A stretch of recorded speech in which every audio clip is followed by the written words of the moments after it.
meus queridos irmãos, minhas queridas irmãs, que o Mestre Jesus nos ampare, nos inspire no estudo da noite.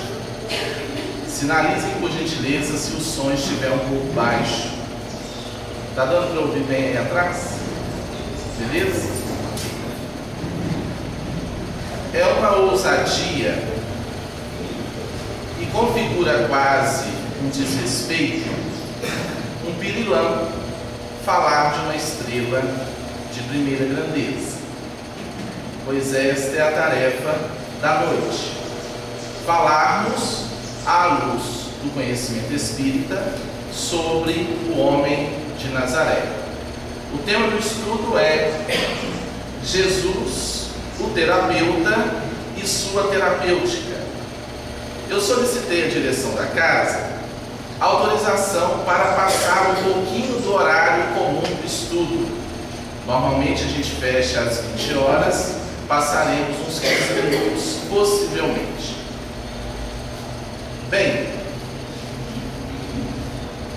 primeiramente vamos conceituar Jesus em relação ao planeta terrestre. Quem é Jesus para o mundo? Sobre Jesus já se escreveram milhares de biografias. É a personalidade terrena mais biografada da história humana, tendo em segundo lugar a figura de Napoleão Bonaparte.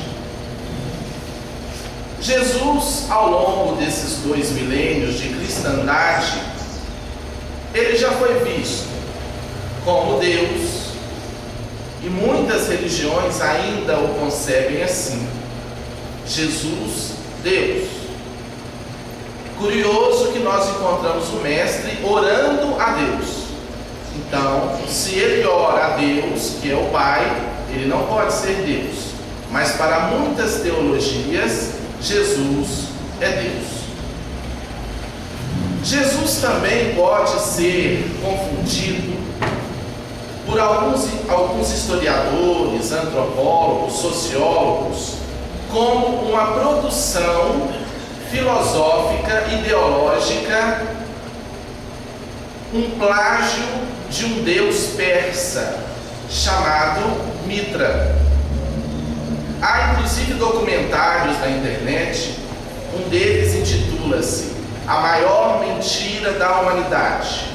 E esse documentário propõe abordagens mostrando inúmeras características de Mitra, esse deus persa, similares à personalidade de Jesus.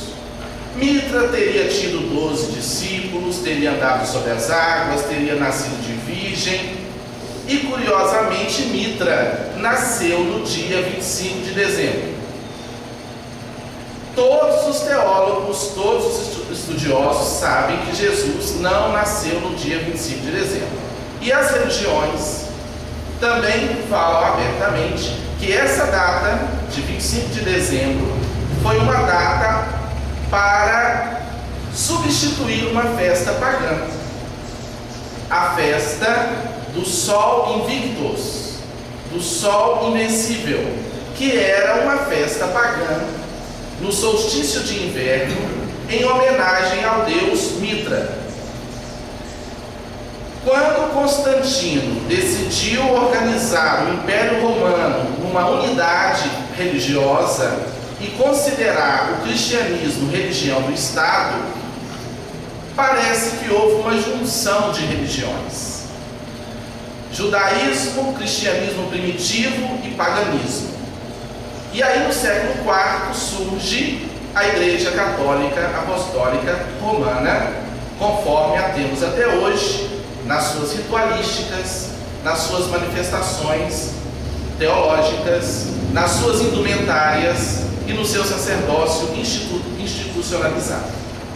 Porque até aí o cristianismo era uma religião primitiva, era a igreja primitiva, uma religião trabalhando o amor, a caridade, o conhecimento espiritual. Então, para muitos, Jesus é um plágio de Mitra, já que Mitra o precedeu na história, mas o mitraísmo, na época do Império Romano de Jesus, era uma religião muito forte. Então, alguns defendem a tese de que Constantino, os líderes da época, sentaram no concílio e organizaram uma religião para dominar o mundo. E teria surgido assim o cristianismo institucionalizado ou o catolicismo. Basta pesquisar, estudar, que todos verão isso.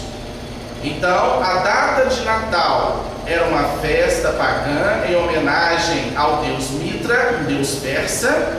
Era uma festa para garantir que o inverno não traria tanta destruição. Acreditavam que fazendo a festa ao deus Mitra, o inverno não seria tão severo.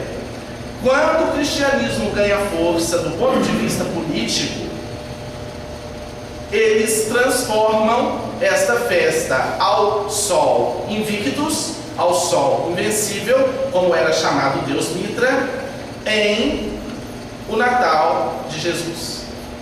E colocam Jesus nascendo no dia 25 de dezembro.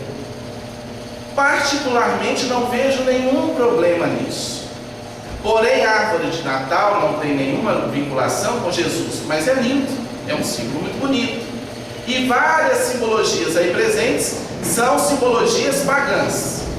Desde que a gente as vivencie com leveza, com consciência de que o aniversariante é Jesus e não Mitra e o mitraísmo, nenhum problema. Não vejo nessa questão do dia 25 de dezembro, do Natal de Jesus ser colocado aí como um problema, de fato não é.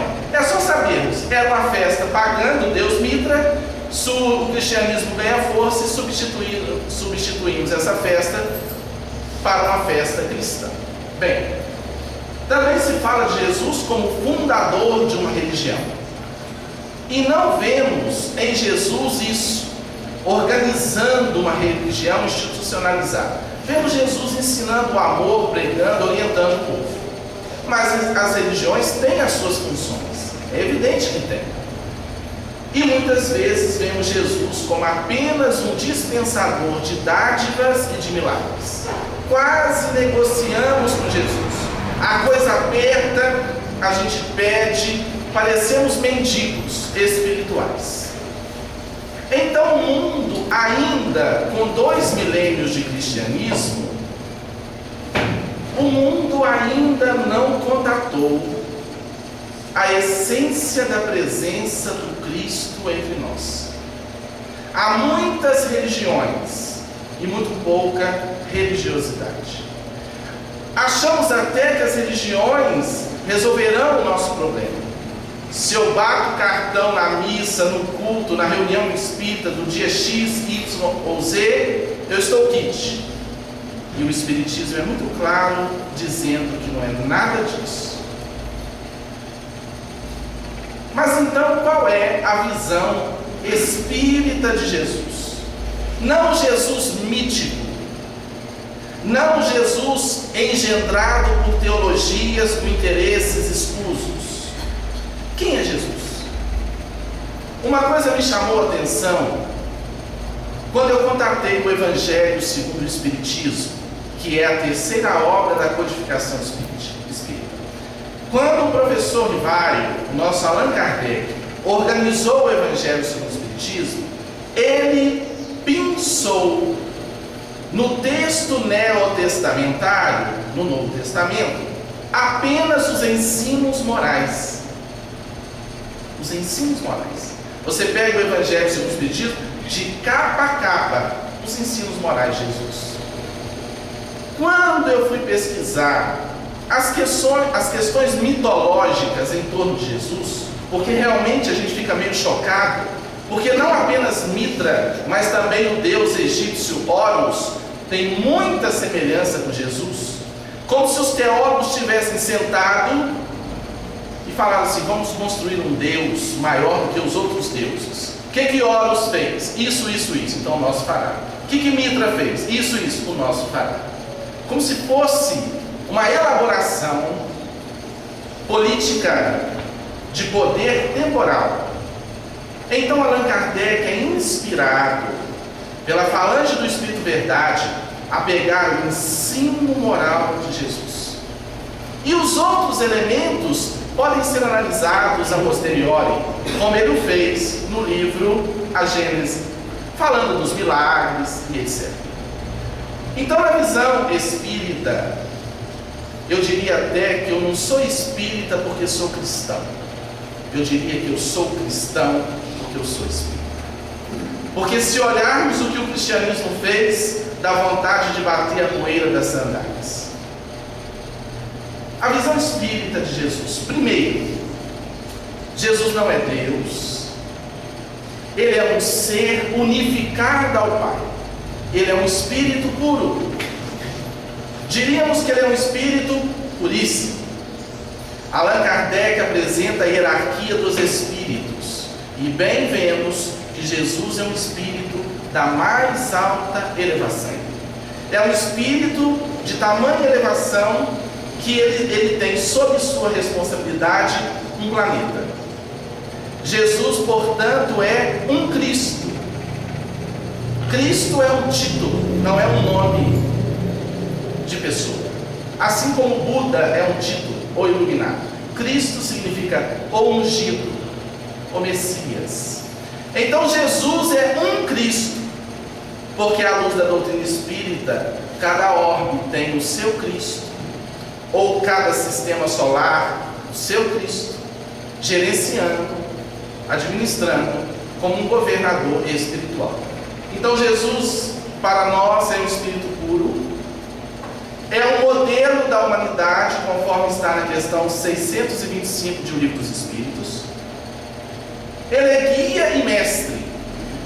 Para alguém guiar outrem, precisa saber a estrada que o outro passa. Então, somente um espírito mais experiente pode guiar o espírito menos experiente. Então, Jesus já transitou por todas as dores que nós vivenciamos. Por isso, ele é um espírito guia planetário. Ele é mestre. Por sinal, foi o único título que ele aceitou quando encarnado na Terra. Mestre, professor, instrutor, educador. E também é um terapeuta divino.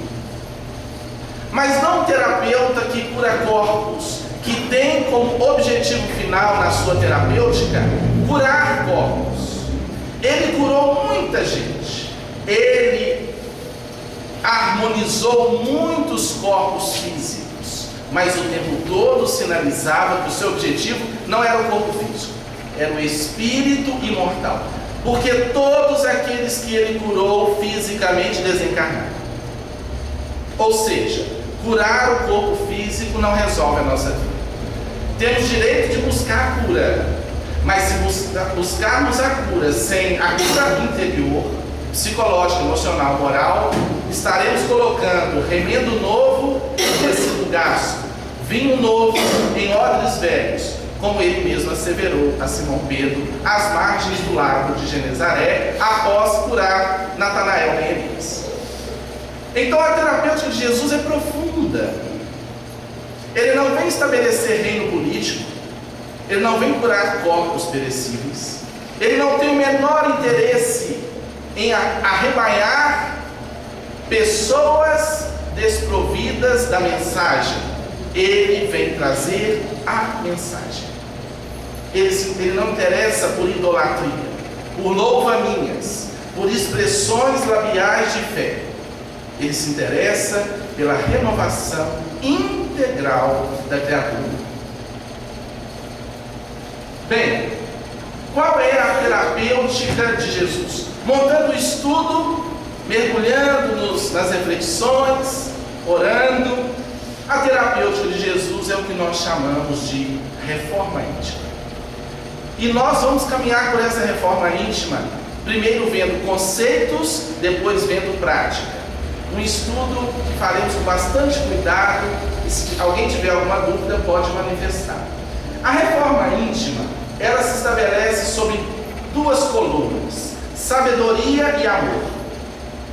Ele disse: eu vim para os doentes, não para os sãos. Principalmente para os doentes morais, que somos todos nós. Quais são as diretrizes conceituais ou teóricas para a reforma íntima? Se eu vou fazer uma reforma na minha casa, eu preciso de um especialista, eu preciso de um engenheiro, eu preciso de um arquiteto, de pessoas que tenham sensibilidade estética para eu fazer essa reforma. A reforma íntima é a reforma da nossa casa mental, da nossa casa emocional, da nossa casa espiritual, da nossa casa atitudinal. E quais são as diretrizes propostas por esse ser para fazer essa reforma profunda, essa renovação espiritual, essa transformação consciencial, que nós chamamos de reforma íntima? Temos cadeira aqui na frente, tá? Tem gente lá atrás. Primeiro, essa reforma basilar, essa reforma profunda que o Mestre Jesus propõe, ela se estabelece em primeiro plano sobre a imortalidade da alma. Esse tópico eu considero dos mais importantes, somente superável pela proposta do amor, mas nem a proposta do amor fica sustentada se não houver o conceito da imortalidade da alma. De forma bem direta, se nós somos apenas corpos perecíveis, não tem sentido nada disso. Não tem sentido estudar, trabalhar, lutar, criar filhos, se sacrificar por isso ou por aquilo. E aí nós cairemos no que nós chamamos de materialismo mecanicista, podemos chamar que nos leva ao hedonismo, que é o prazer pelo prazer. Não tem sacrifício, só tem prazer a curto prazo. Prazer a longo prazo não nos interessa, porque a morte pode chegar amanhã e finda tudo. A imortalidade da alma é uma grande mensagem de Jesus à humanidade. Como Jesus edificou isso na consciência planetária? Jesus afirmou categoricamente que antes que Abraão fosse, ele já era. E Abraão era o patriarca do povo hebreu, que viveu milênios antes. Ora, se Jesus afirma ser anterior ao pai Abraão, é porque ele existia numa dimensão extrafísica antes de Abraão aqui estar. Então, isso se chama imortalidade, espiritualidade, vida espiritual. Durante o seu ministério, Jesus se comunica com vários espíritos infelizes. Várias vezes ele realizava sessão de desobsessão publicamente, porque na época não tinha ainda algo estruturado como temos hoje no movimento espírita, e ele conversava com entidades infelizes denominadas na época de demônios. Demônios nada mais são do que almas em desalinho moral fora do corpo físico. Se um traficante desencarna-se, será um demônio espiritual. Se nós temos uma vida muito desalinhada moralmente, seremos um demônio espiritual. E muitos de nós somos demônios aqui mesmo o tempo todo, né? Esses seres espirituais, esses espíritos infelizes, não tem nada a ver com a figura mítica, alegórica do diabo ou de Satanás, que é outra coisa que o estudo da noite não concorda.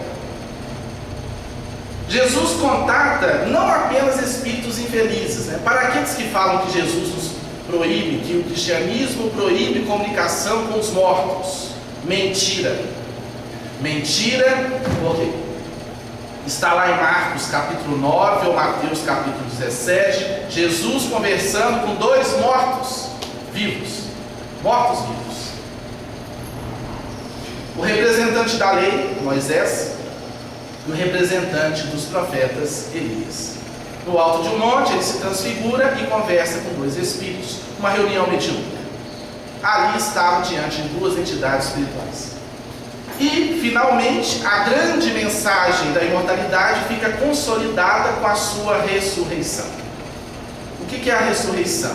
A comunicação de um mestre com seus discípulos depois da morte.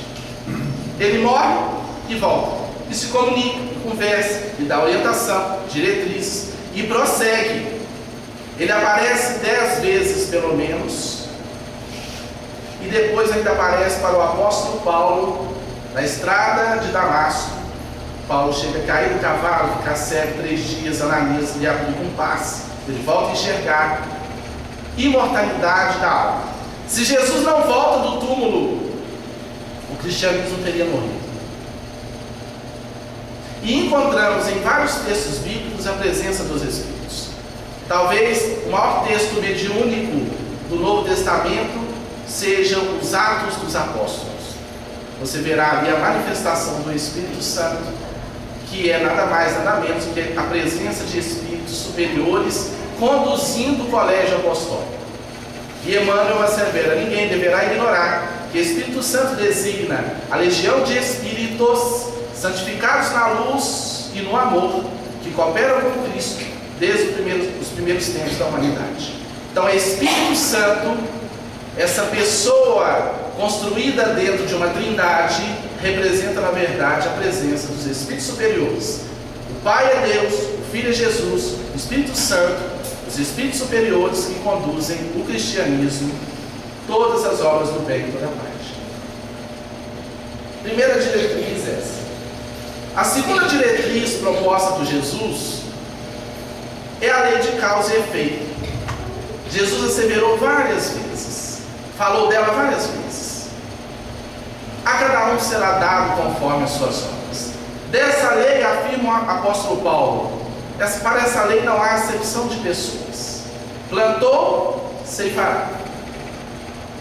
Então aqui nós vamos aprendendo hoje que o abuso da nossa liberdade espiritual nos conduz a processos dolorosos.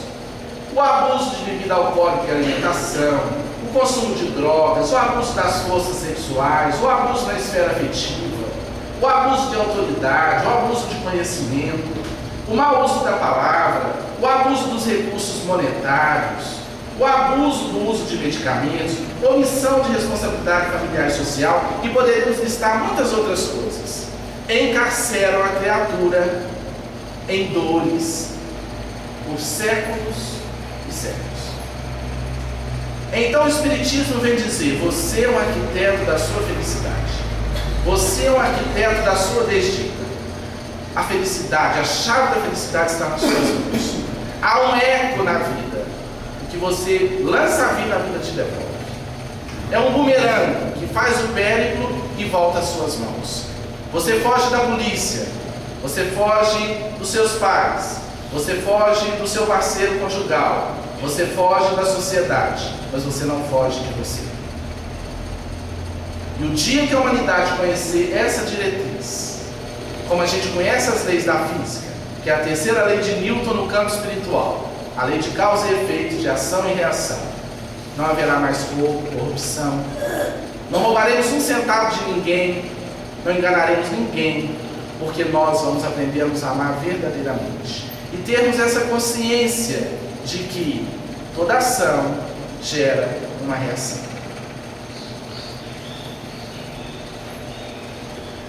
A humildade é uma diretriz que Jesus traz. Ele lava os pés dos apóstolos. Emmanuel diz que a humildade é a chave que abre todas as portas. Humildade genuína. Humildade não é se humilhar, é valorizar o outro, é respeitar o outro, reconhecer o valor do outro, saber tratar bem quem nos serve.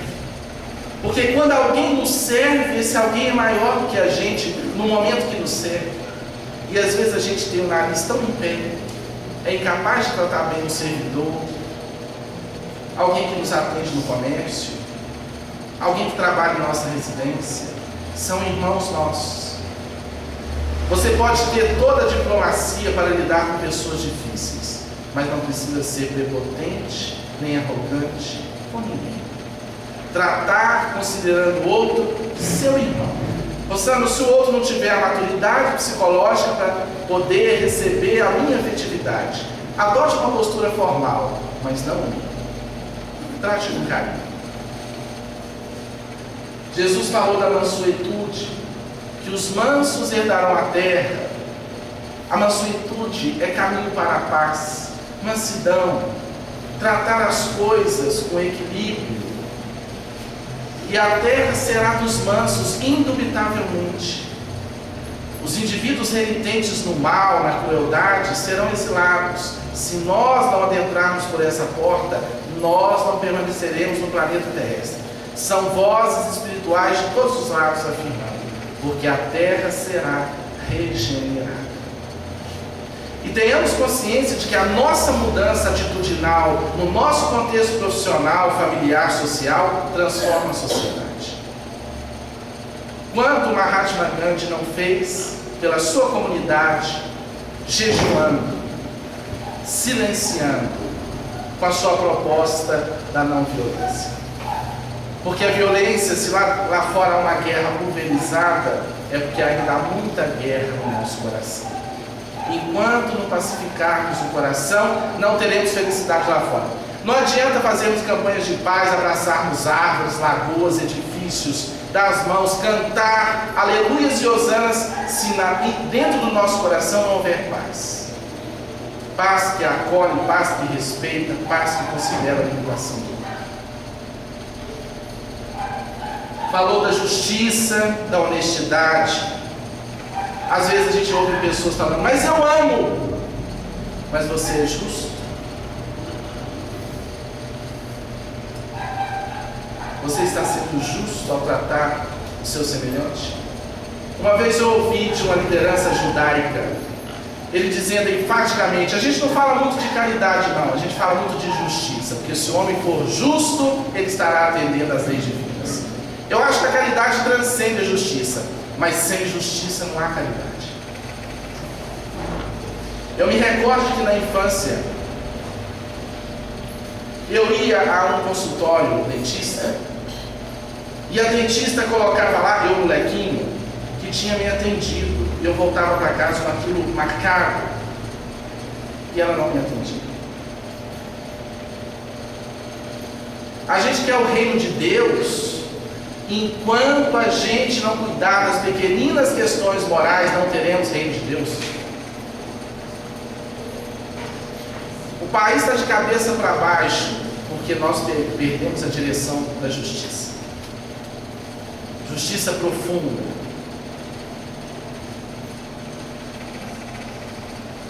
Jesus falou do perdão e da misericórdia. Somente alcança a misericórdia perante as leis divinas quem exercitar a misericórdia, quem souber perdoar.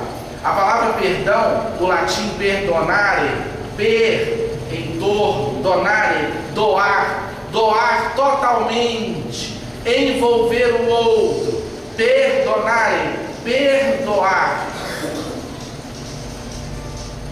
limpar a emoção do lixo tóxico da mágoa.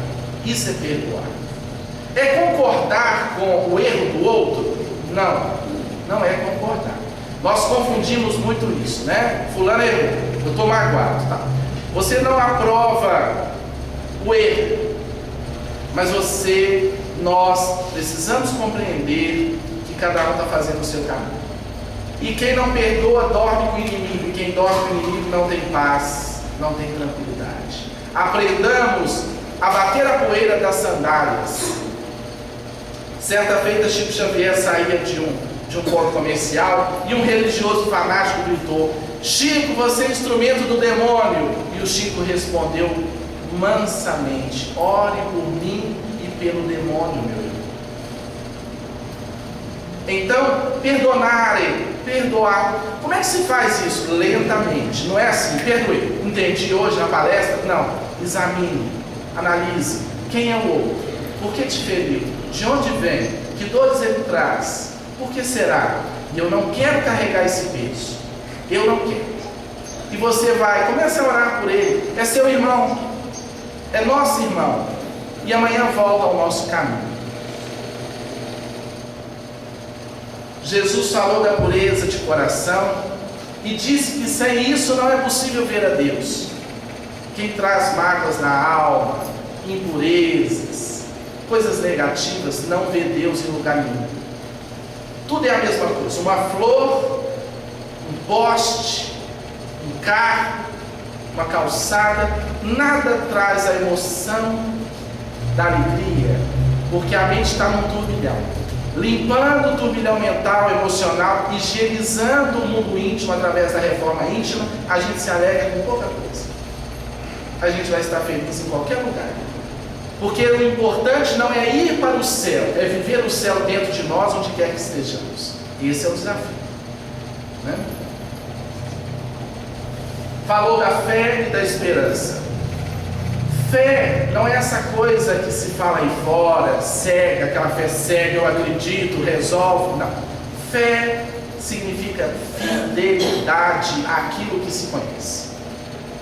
A fé espírita é ser fiel àquilo que nós acreditamos. A imortalidade, a prática da caridade, a reencarnação. Se eu vivo em sintonia com isso, se eu sou fiel a isso, eu tenho fé.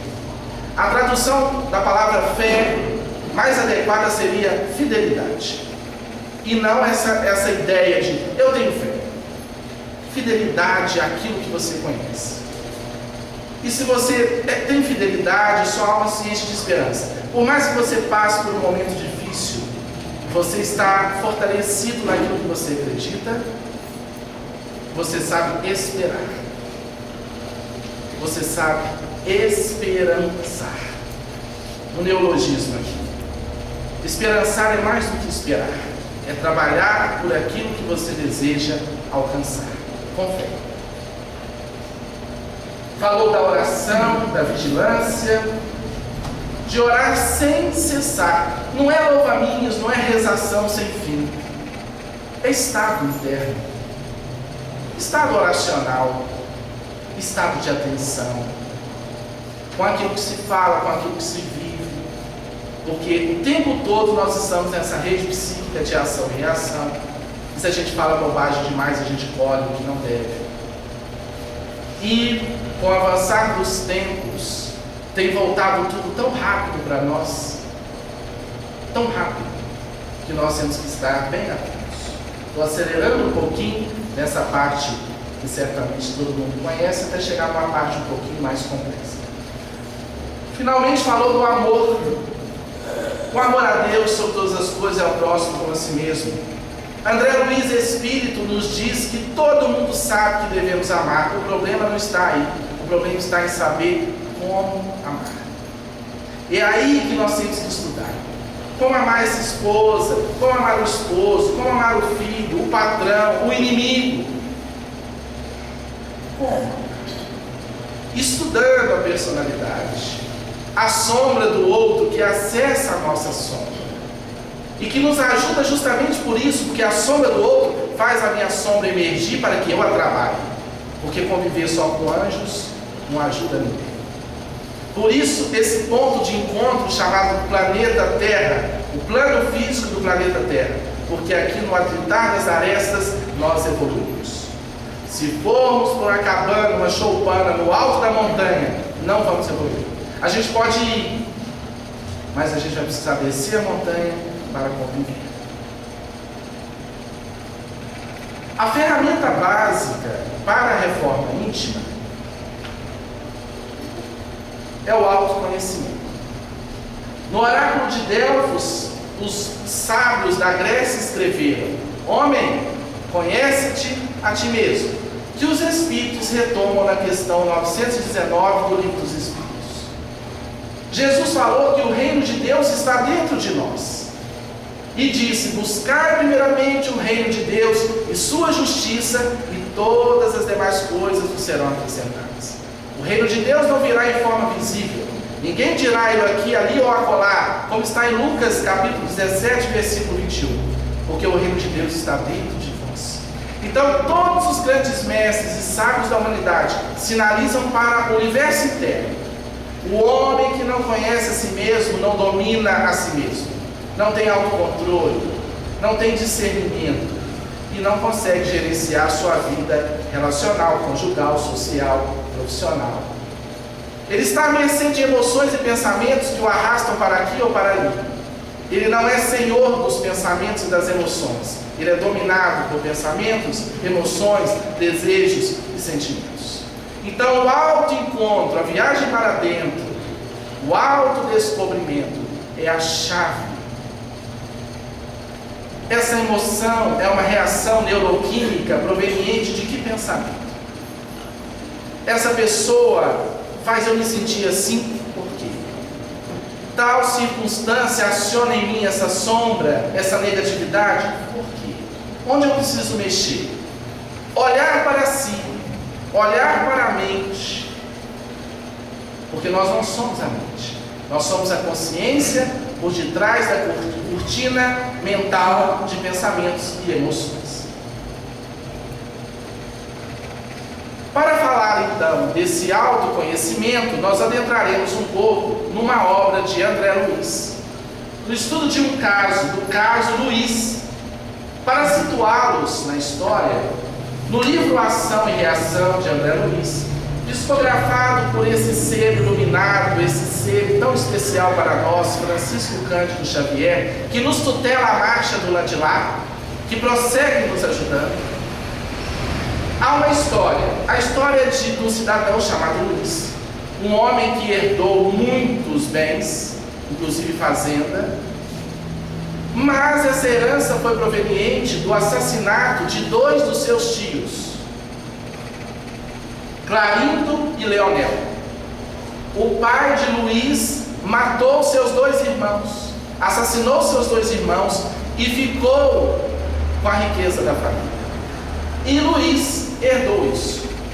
Bem, o espírito André Luiz, na companhia do espírito Silas, visitam os dois o ambiente doméstico de Luiz, protagonista da história, e identificam lá a presença dos 2 obsessores, seus 2 tios desencarnados, Leonel e Clarindo. E ali André Luiz tem uma aula espírita de obsessão espiritual dada por um obsessor, o obsessor Leonel. Estudemos a aula dada por esse espírito.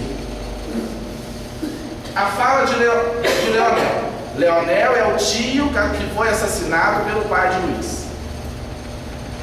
Todos possuímos, além dos desejos imediatistas comuns, um desejo central, ou tema básico, dos interesses mais íntimos. Em face disso, emitimos com mais frequência, além dos pensamentos vulgares e rotineiros, os pensamentos que nascem do desejo central que nos caracteriza, os quais passam a constituir o reflexo dominante de nossa personalidade.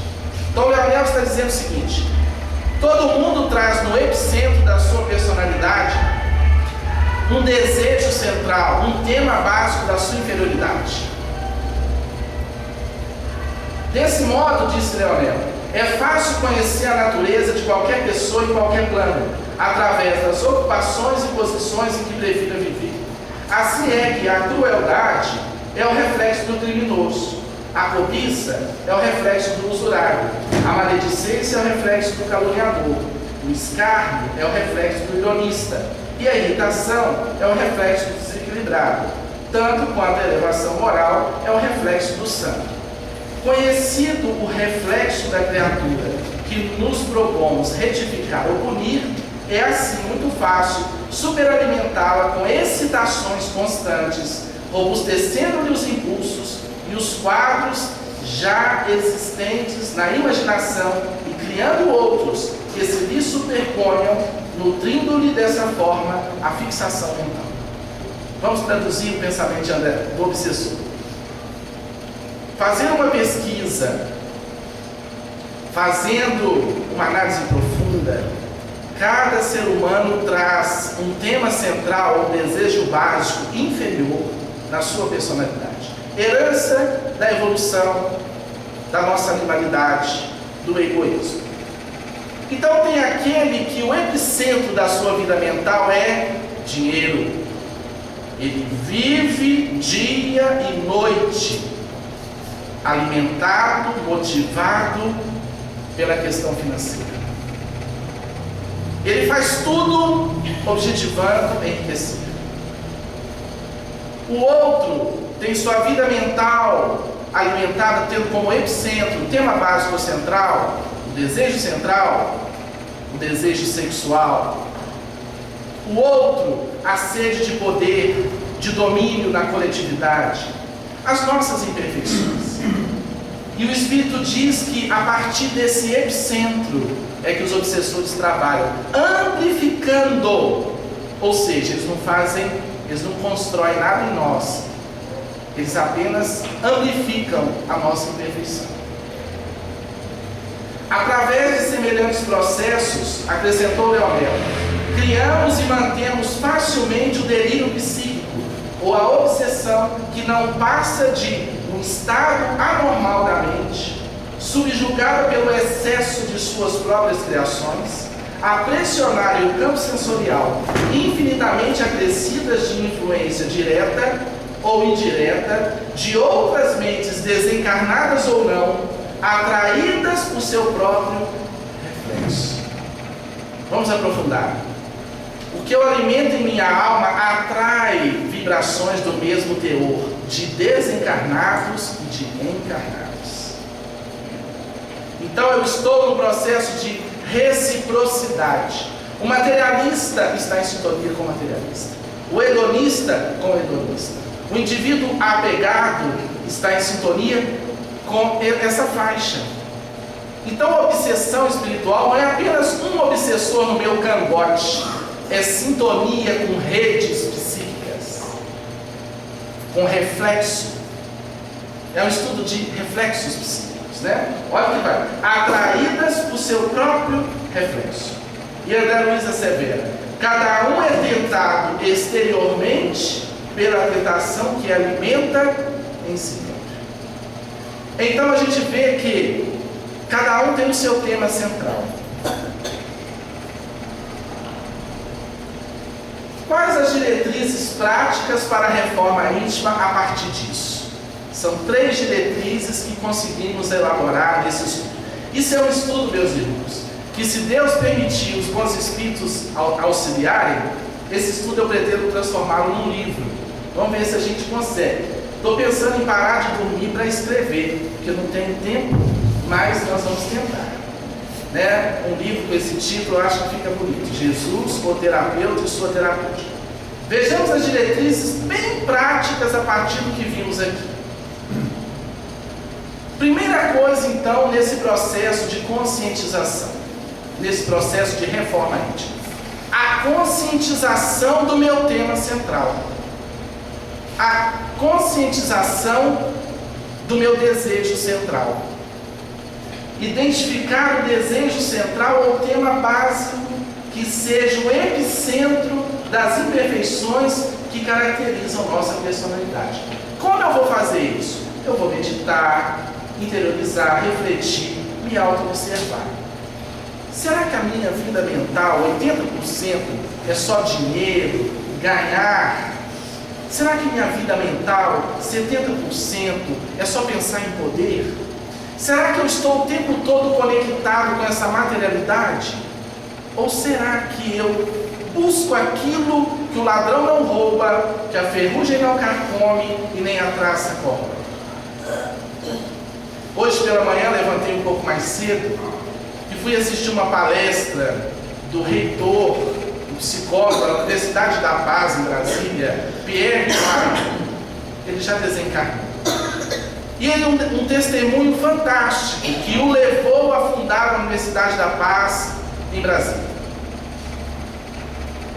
Ele estava com 36 anos, de origem francesa, radicado no Brasil, doutor em psicologia, cargo universitário, livros best-sellers publicados, e ele estava no centro da cidade de Belo Horizonte, com dinheiro, status, prestígio, e disse Pierre Clerc que estava profundamente infeliz.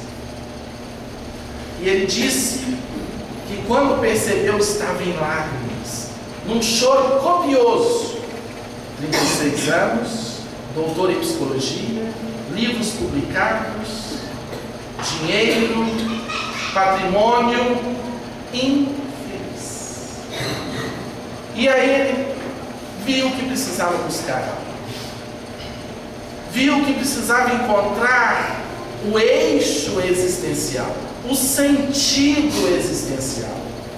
Porque qualquer pessoa que pense um pouquinho perceberá que daqui a pouquinho deixaremos o escafandro carnal, deixaremos o reduto doméstico, deixaremos o trabalho, deixaremos a estrutura social e adentraremos uma vida organizada, social, espiritual, no além, sem os recursos que aqui temos. E aí? Isso pode ser um estalar de Deus. O tempo todo vemos pessoas queridas bem desencarnadas.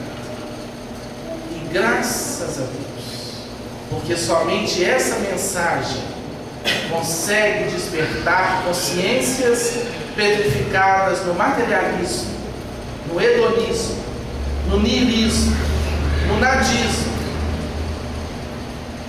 Considero que a presença dos cemitérios explicitamente na sociedade, essa presença é muito positiva. Para periodicamente a gente olhar e saber que toda a materialidade fica ali. Que somente existe aquilo que os olhos não veem ou deixarão de ver, como dizem os bons espíritos, porque o resto ficará. Então a gente precisa primeiro identificar qual é o desejo central da minha personalidade em torno do qual a minha vida gira. Segundo, confrontar, isso aqui é um pouquinho complexo, mas a gente vai decifrar. Confrontar continuamente. Outro dia, conversando com meu irmão Juliano falou assim: rapaz, a gente ouve essas palestras no centro, ouve, e depois a gente vai para casa e pensa, como é que a gente faz para fazer acontecer em nós o que a gente ouve? Foi isso? Porque não é fácil. A gente ouve, estuda, mas como fazer? Então nós estamos aqui tentando, Juliano, num esforço aqui, mostrar caminhos para todos nós. Primeiro eu tenho que identificar. Então, para isso, eu tenho que me autoestudar. Qual o meu desejo central? Né?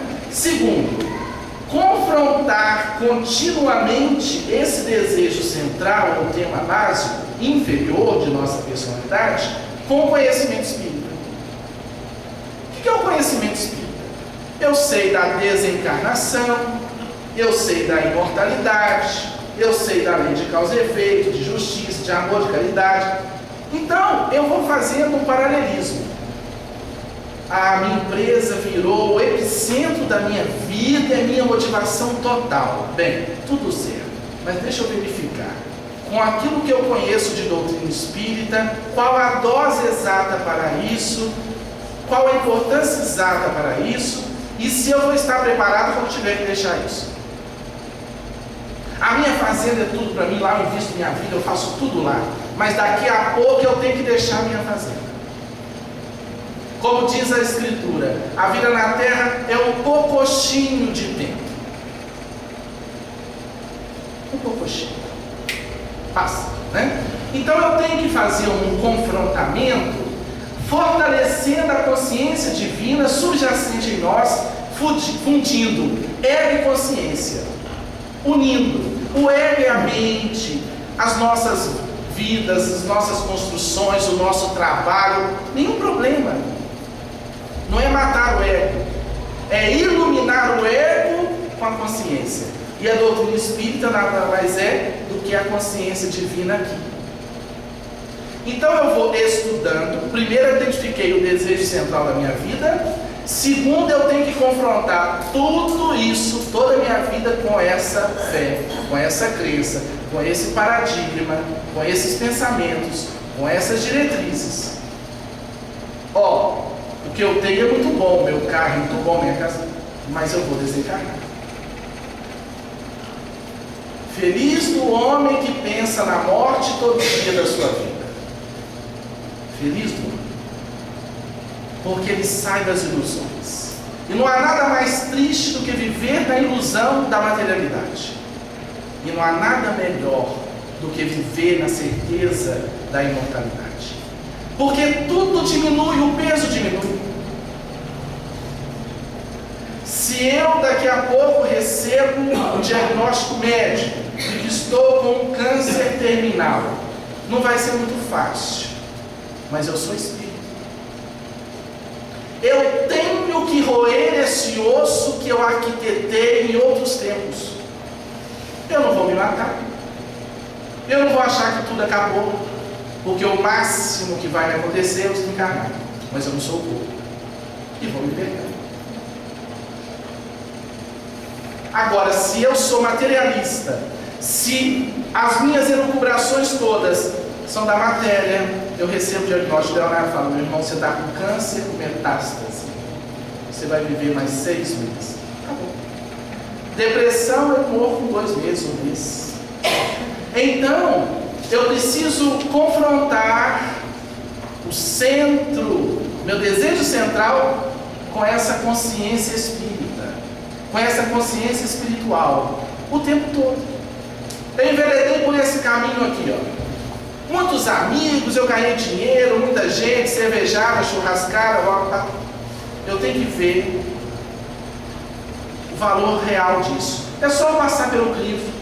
A lei de justiça, de amor, de caridade, a lei de causa e efeito. Ih, cara, eu estou bebendo demais. Eu estou me arrebentando.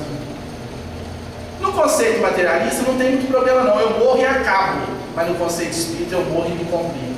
Porque eu estou destruindo as engrenagens sutis do meu perispírito.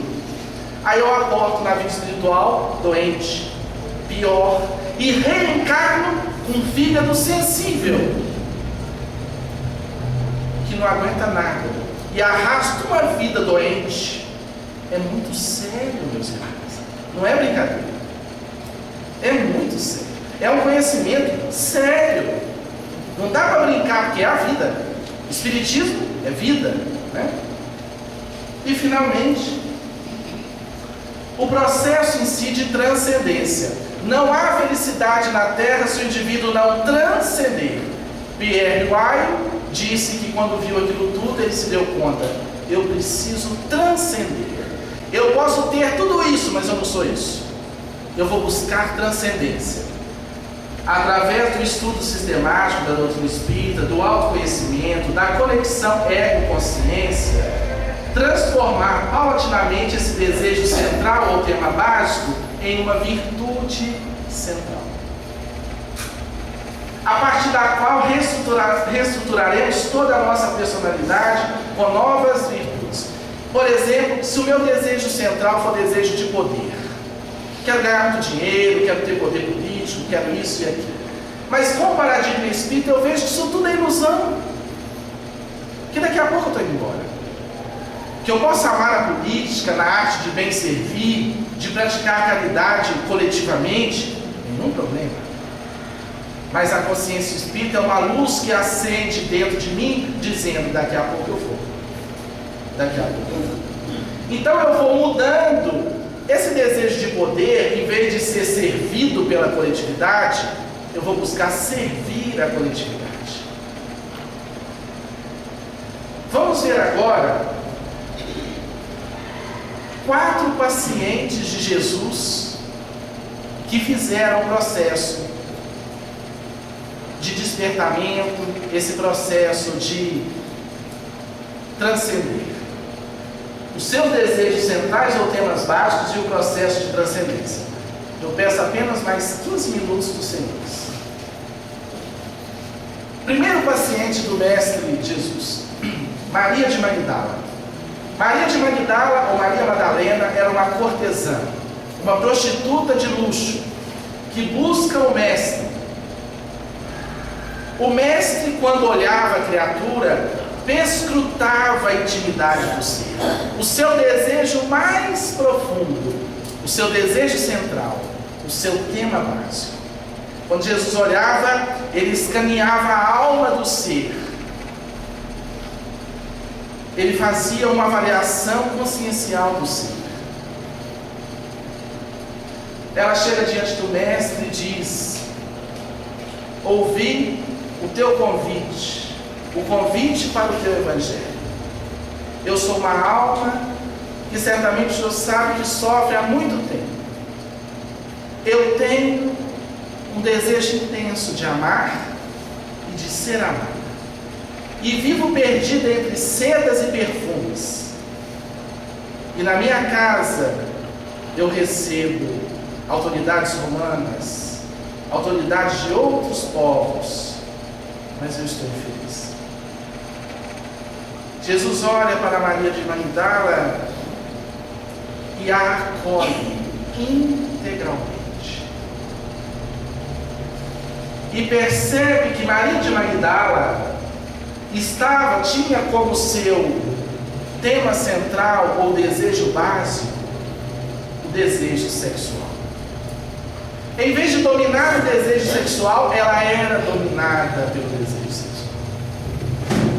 E aí, ouvindo a mensagem de Jesus, ela vai transubstanciando, transformando esse desejo sexual no desejo de servir.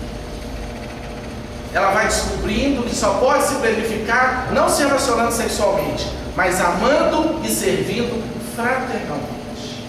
E os bons espíritos dizem que posteriormente ela abraça a causa dos leprosos e vai cuidar dos leprosos e vem a desencarnar também portadora de lepra.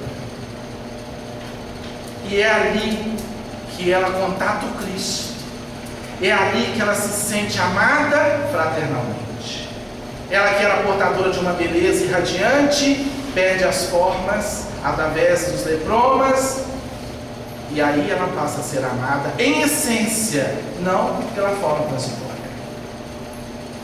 Jesus identifica-lhe o desejo central, o desejo sexual, que era apenas um engano de inconsciência. Ela achava que se entregando seria amada e nunca foi amada. E o mestre é amor. E ela sentia esse amor. Um amor sem posse. E ela sentia. Alguns espíritos dizem que Maria de Magdala reencarnou no século XX. Eu não sei se essa informação é legítima, mas há informações mediúnicas de que Maria de Magdala se apaixonou pelo Cristo de tal forma que nunca mais ela o deixou e trabalhou ininterruptamente, e no século XX ela teria reencarnado na figura doce, fisicamente apagada, de Madre Teresa de Calcutá. Madre Teresa de Calcutá. Outra personalidade, Pedro, era um humilde pescador, dominado pela insegurança e pelo medo. Era o tema central de Pedro. Quando os soldados aproximam de Jesus, o soldado Malco, ele tira da espada, decepa a orelha de Malco. Quando Jesus é preso, alguém indaga: você é um deles? Não conheço este homem. Mas Jesus, após a ressurreição, aparece para Pedro e pergunta: Pedro, Simão Pedro, tu me amas? Te amo, Senhor, apacenta as minhas ovelhas. Pedro, tu me amas? Amo, Senhor, apacenta as minhas ovelhas. Pedro, tu me amas?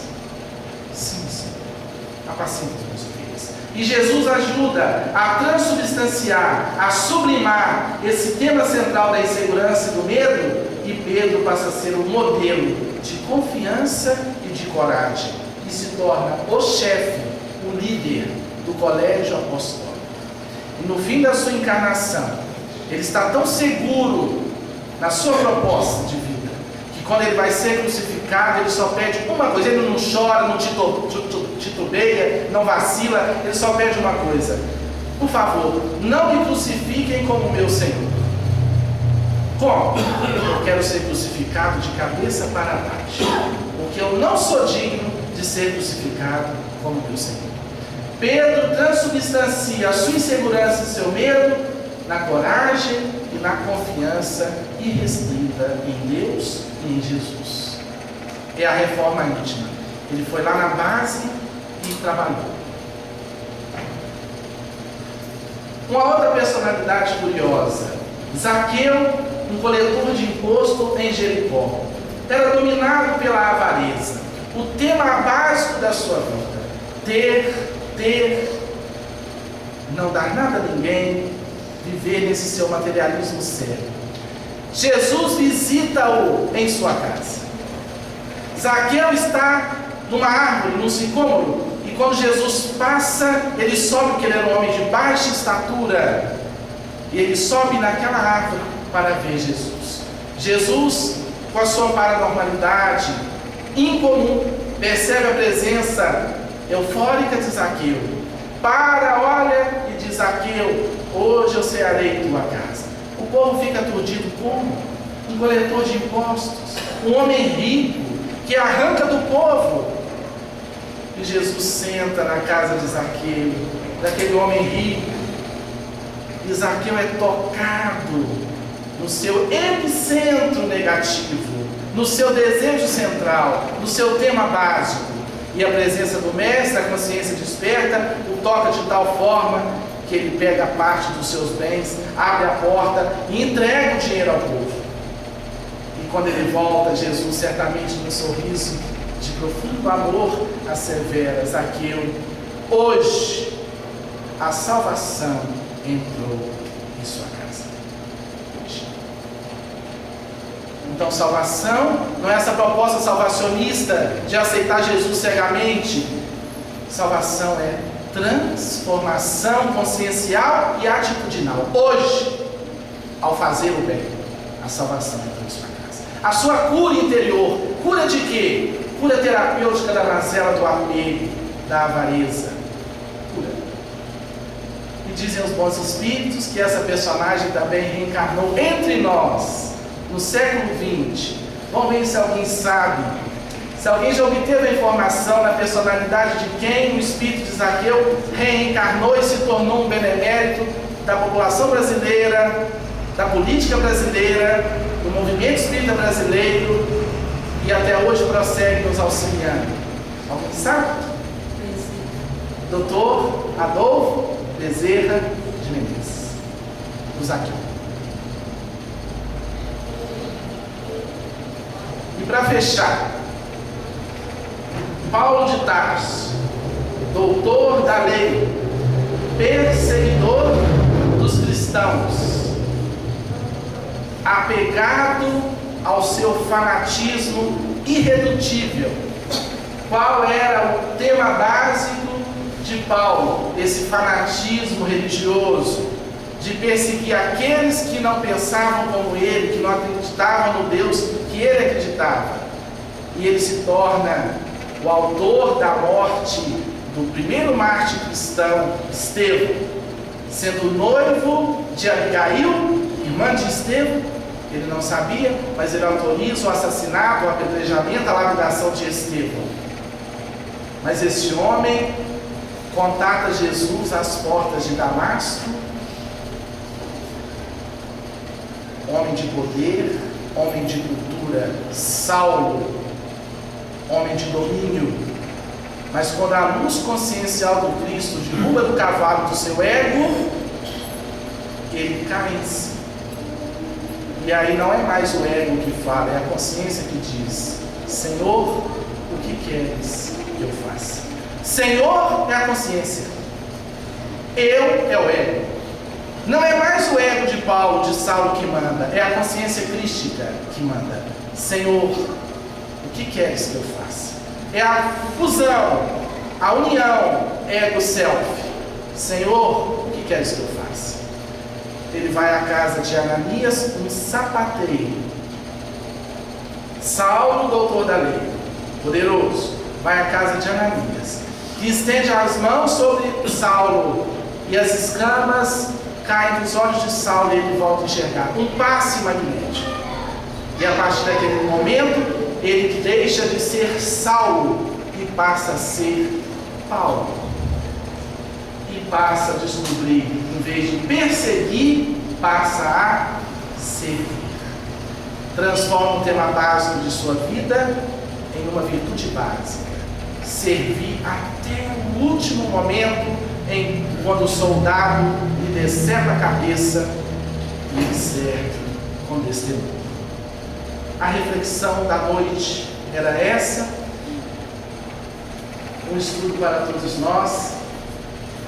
Que esse Natal seja de fato um contato com Cristo. Cristo, que é consciência pura. Esse Espírito maravilhoso, esse irmão mais velho, que nos tutela a marcha. Que possamos ter o ano de 2017 com muita dedicação nessa proposta interior.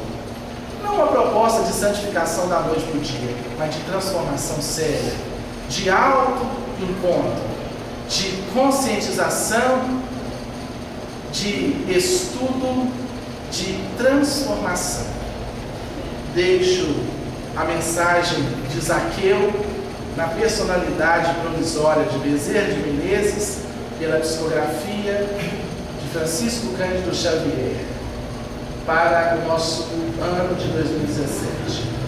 Diante de quaisquer transes da vida, tudo venceremos se nos dispusermos a esquecer o mal, B, crer no bem, C, servir com amor.